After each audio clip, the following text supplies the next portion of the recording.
I think Munawwar बहुत ही दिमाग से गेम खेल रहे हैं, so I don't think that Payal is anywhere close to the way she is playing her game. Payal को डेफिनेटली हो जाना चाहिए था, क्योंकि अभी बहुत ही गंदा हो गया था उनका गेम। कहा गया है जो अप्रिसिएशन मुझे क्वीन से मिली है, कंगना से, आई डोंट थिंक इससे बेटर और इससे ज्यादा रिस्पेक्टफुल एविक्शन हो सकती थी किसी की। रिग्रेट करूँ या मुझे लगे कि दिस इज नॉट मी, या ऐसा मैंने कैसे कर दिया, या काश मैं इससे ऐसे डील करती तो बेटर होता। सो हेलो एवरीवन, आज हमारे साथ है लॉकअप की one of the most sweetest contestant Nisha Rawal. Hello Nisha, how are you? Hi Akanksha, I am doing well, आप कैसे हो? मैं ठीक हूँ। निशा, आपसे सबसे पहला सवाल मैं आपके इविक्शन को लेकर पूछना चाहती हूँ। जिस तरीके से आपका इविक्शन हुआ, 5 लोग नॉमिनेशंस में थे, तो क्या आपको लगता है कि उन 5 में से मतलब आपके सिवा किसी और को नॉमिनेट हो, आपके सिवा किसी और को इविक्ट होना चाहिए था लॉकअप से? हाँ, मुझे लगता है कि पायल को डेफिनेटली हो जाना चाहिए था, क्योंकि अभी बहुत ही गंदा हो गया था उनका गेम और बहुत ही सब हदें उन्होंने पार कर दी थी। अपनी जो चीजें वो बोल रही थी, लोगों के लिए पर्सनल हो रही थी, जिसका कोई सर पैर ही नहीं था। I mean whether it's religion, politics, anything. तो एक लेवल होता है गंदगी का। वो उन्होंने थोड़ा सा ज्यादा क्रॉस कर दिया था। So I think she should have therefore gone from the game. But वही चीज मैं अपने बारे में बोलना चाहूंगी कि वो इतना ज्यादा गंदा हो रहा था कि आई थिंक अब मेरे लिए भी वो जगह ठीक नहीं थी। क्योंकि जब आप कॉन्ट्रैक्चुअल क्लॉजेस को ब्रेक करने लगते हैं, मेकर्स ने सब कुछ किया है वहां पर प्रोटेक्ट करने के लिए कंटेस्टेंट्स को, स्पेशली हिंसा को लेकर। बट अब वहां पर हिंसा होने लगी थी और लोग अटैक कर रहे थे मेंटली भी एक दूसरे को, इमोशनली भी। So I think it had got beyond the game.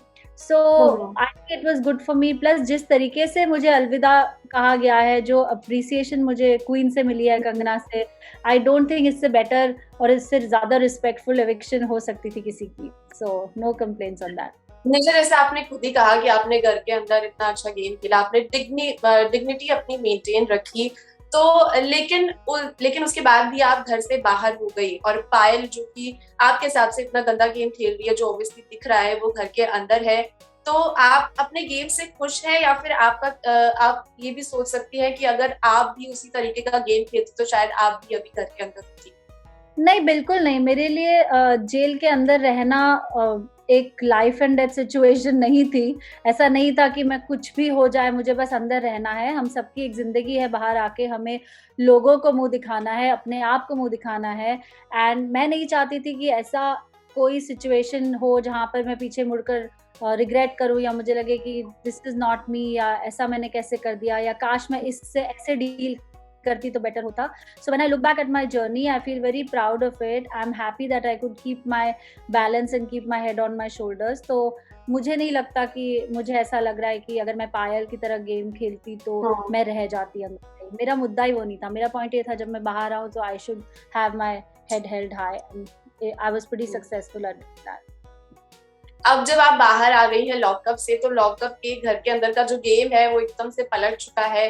Payal orange team में आ चुकी है, और अंजलि जो है वो पायल जो है वो ब्लू टीम में आ चुकी है, और अंजलि जो है वो ऑरेंज में चली गई। तो इसमें क्या कहना चाहेंगी कि मुनव्वर और पायल जो एक साथ अब आ गए हैं, तो क्या होने वाला है इस गेम में?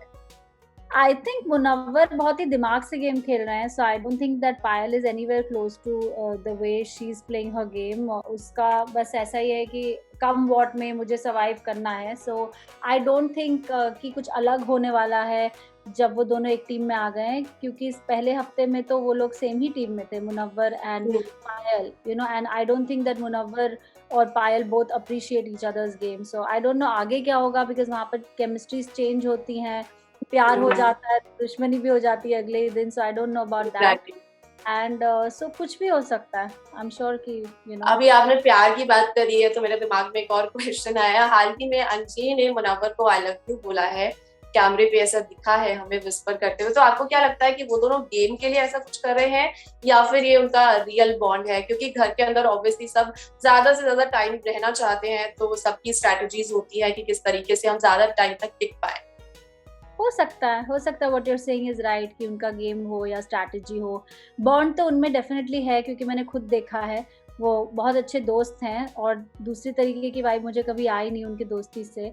But if it is their game and then it is their game. I mean प्यार किसको अच्छा नहीं लगता, देखने वालों को भी अच्छा लगता है और करने वालों को तो अच्छा लगता है ये।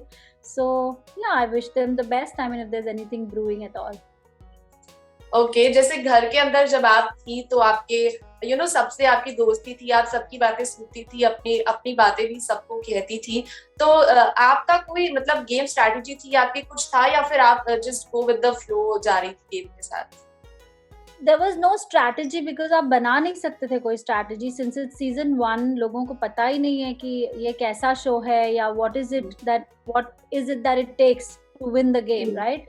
बिकॉज़ ये बहुत ही अलग है और इसने अपना एक मुकाम कायम किया है in on the OTT platform. So strategy कुछ नहीं थी, बस मेरा ये था कि मैं अपने आप को इंटैक्ट रखूं, अपना बैलेंस रखूं। I should not lose my balance. I should make sure that जब मैं कोई चीज़ के बारे में बोलूं तो मुझे उसके बारे में पता हो कि मैं क्या बोल रही हूँ, क्यों बोल रही हूँ, और उस सिचुएशन को मैं अच्छे से एनालाइज करूं और अपनी राय सामने रखूं, क्योंकि लोग वो जानना चाहते हैं कि what is it that you stand for, what is it that you feel. And वो मैं सक्सेसफुली कर पाई। And yeah, I mean, so this was my only strategy, मुझे अपने tasks में 100% देना था, मुझे कोई rules break नहीं करने थे unless मुझे लगता है कि कोई अन्याय हो रहा हो। अगर किसी को बचाव की जरूरत है, otherwise everybody is an adult and they can stand for themselves, but अगर किसी को जरूरत है तो I would stand for that person। and mostly जो भी मुद्दों के बारे में मैंने लड़ाई की है, झगड़े किए, that was for the good of everybody। so yeah।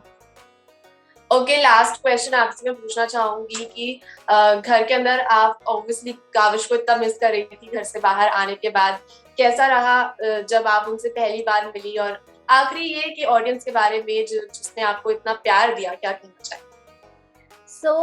जितना दुख मुझे था काविश से दूर रहने का घर में लॉकअप में, उतनी ही खुशी है बाहर आने की। The way we met each other, और जो खुशी और एक्साइटमेंट मैंने उनके चेहरे पर देखी मुझसे मिलकर, I think that was like उसकी कोई कीमत ही नहीं है। And about the audience, there is so much love that I have received from all over, through you, through Yes. people I meet, and on social media, my family and friends की मुझे बहुत ही खुशी हुई। मुझे ऐसा लगता है this is like a rebirth for me, especially now that my life was going through such a low phase. I felt that this was a high that was needed, and I cannot be more grateful to God than this. All the best, Nisha, for your future, and thank you so much for joining us. Thanks, Akanksha. Bye. Thank you. Bye.